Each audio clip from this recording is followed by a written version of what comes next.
जनता तो त्रस्त है। महिला ले लीजिए, किसान ले लीजिए, व्यापारी ले लीजिए, छात्र ले लीजिए, युवा ले लीजिए, किसको छोड़ा है इन्होंने। ये तो मार्केटिंग करते हैं। जैसे जियो ने पहले फ्री में दिया, अब कुछ फ्री नहीं है और क्वालिटी भी पुअर है।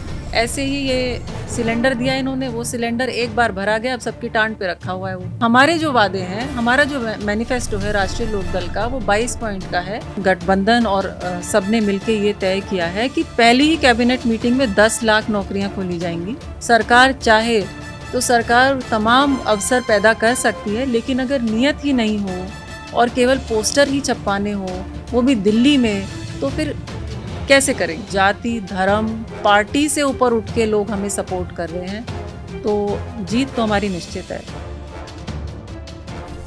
केंद्र में भाजपा, राज्य में भाजपा, भाजपा को टक्कर देने के लिए एक गठबंधन तैयार हुआ, जिसको राष्ट्रीय लोकदल और सपा गठबंधन कहा जा रहा है।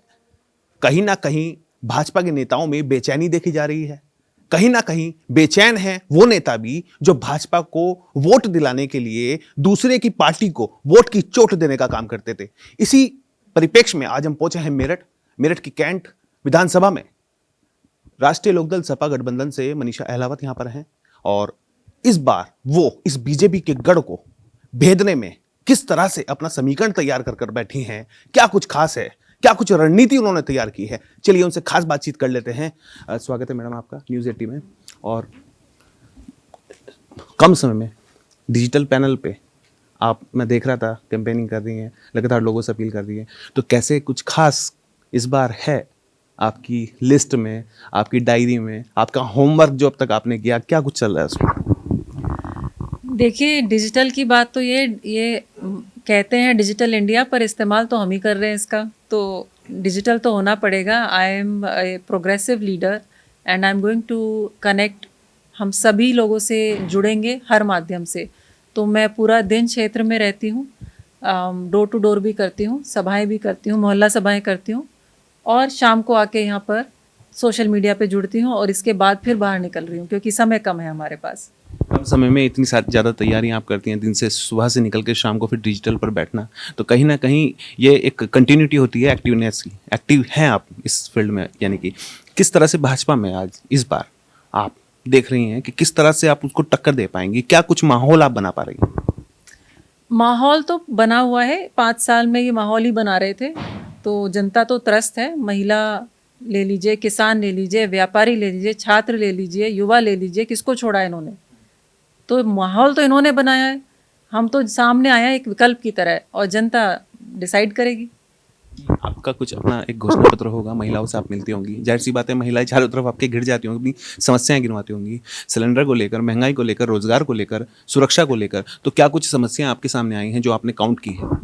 ये तमाम समस्या हैं, और मैं बता रही हूँ कि ये माहौल बीजेपी ने ही बनाया है। इनकी जो नीतियाँ रही हैं, चाहे वो देश स्तर पे हो या प्रदेश स्तर पे हो, वो सारी नीतियाँ इनकी इतनी फेल होती गई। आप सिलेंडर की बात कर रहे हैं, इन्होंने तो ये तो मार्केटिंग करते हैं। जैसे जियो ने पहले फ्री में दिया, अब कुछ फ्री नहीं है और क्वालिटी भी पुअर है। ऐसे ही ये सिलेंडर दिया इन्होंने, वो सिलेंडर एक बार भरा गया, अब सबकी टांड पे रखा हुआ है। वो ऐसे ही अब ये जो इनके वादे थे, पेट्रोल, बाबा रामदेव का ट्वीट था 40 रुपये हो जाएगा, हो गया। संभव नहीं है पतंजलि में पेट्रोल बन जाए। तो ऐसे असंभव वादे करते क्यों हैं फिर? नहीं करने चाहिए ना। तो हमारे जो वादे हैं, हमारा जो मैनिफेस्टो है राष्ट्रीय लोकदल का, वो 22 पॉइंट का है। वो बहुत पहले घोषणा पत्र, संकल्प पत्र निकाला जा चुका है। उसमें कई वो बड़ी रणनीति की तरह उसको सोच समझ के इंक्लूसिव हर वर्ग को जोड़ के वो बनाया गया है। उसमें बहुत सारी ऐसी पॉलिसीज़ हैं जो प्रोग्रेसिव हैं, और जो ये जो समस्याएं आज जनता फेस कर रही है उनके समाधान हैं।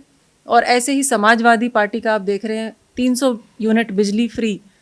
तो जनता को राहत देने का हम काम करेंगे, और यही हमारा आगे का रणनीति रहेगी। वो नौजवान छोरे इस समय फील्ड में हैं, गठबंधन उन्होंने कर लिया है राष्ट्रीय लोकदल के जयंत चौधरी और अखिलेश यादव सपा से, और रोजगार की उन्होंने 1 करोड़ रोजगार देने की बात कही है। उसी को देखते हुए उन्होंने युवा चेहरों को भी फील्ड में मैदान में उतारा है। जैसे आप ही से अगर हम बात करें तो रोजगार को आप कहाँ देखते हैं? रोजगार की जो मोनोपोली है, 1 करोड़ रोजगार किस तरह से उत्पन्न कर पाएंगे? कौन सी वो फैक्ट्री लगाई जाएगी? क्योंकि 5 साल रोजगार के लिए सरकार के लिए बहुत कम समय होता है। देखिए, 5 साल कम समय नहीं होता, ये गलत बात है। हमारी दोनों पार्टियां गठबंधन और सबने मिलके ये तय किया है कि पहली ही कैबिनेट मीटिंग में 10 लाख नौकरियां खोली जाएंगी। तो ये आज भी कर सकती है सरकार, लेकिन ये जानबूझ के नहीं कर रहे हैं, क्योंकि ये युवा विरोधी है। इन्होंने युवा को भटकाने का काम किया है, उनको घर पे बैठाया है। और इसके अलावा ऐसी बहुत सारी, आप कहने का फैक्ट्रियां कौन सी लगेंगी, क्यों अभी तक फैक्ट्रियां नहीं लगी थी क्या? 2017 से पहले ये उत्तर प्रदेश में तो बहुत फैक्ट्रियां लगी हुई हैं, तो हम और क्यों नहीं लगा सकते? तो मैं यही बोलना चाहती हूँ कि अगर सरकार चाहे तो सरकार तमाम अवसर पैदा कर सकती है, लेकिन अगर नियत ही नहीं हो और केवल पोस्टर ही छपवाने हो, वो भी दिल्ली में, तो फिर कैसे करेंगे? चुनाव यूपी में, दिल्ली में पोस्टर लग रहे हैं, सही बात कह रही हैं आप। आपसे थोड़ा सा ये समीकरण जानना चाहता हूँ। आपने अपने विधानसभा क्षेत्र में कुछ तो सर्वे किया होगा, क्या कुछ समीकरण और जीत का जो आंकड़ा है आपका क्या बैठ रहा है? देखिए, जहाँ तक अभी मैं जितना घूमी हूँ, हम जीत रहे हैं, क्योंकि हमें सभी बिरादरी का, मैं कहती हूँ जाति, धर्म, पार्टी से ऊपर उठ के लोग हमें सपोर्ट कर रहे हैं, तो जीत तो हमारी निश्चित है। चलिए, बहुत बहुत शुभकामनाएं आपको हमारी तरफ से भी एडवांस में। तो ये थी हमारे साथ मनीषा अहलावत, जो कि कैंट विधानसभा मेरठ से प्रत्याशी के रूप में उतरी हैं। और गठबंधन, जैसे कि मैंने पहले भी आपको बताया कि बीजेपी की नींद हराम करने के लिए ये गठबंधन इस समय नेताओं को बहुत उतावला कर रहा है कि वो कुछ ऐसा कह दें कि कुछ हो जाए और उसका फायदा उनको पहुंच जाए। अपने सहयोगी राज के साथ मेरठ कैंट से दीपक वत्स। फेसबुक और यूट्यूब के बाद अब आपका पसंदीदा चैनल न्यूज़ 18 डेली हंट पर भी फॉलो करें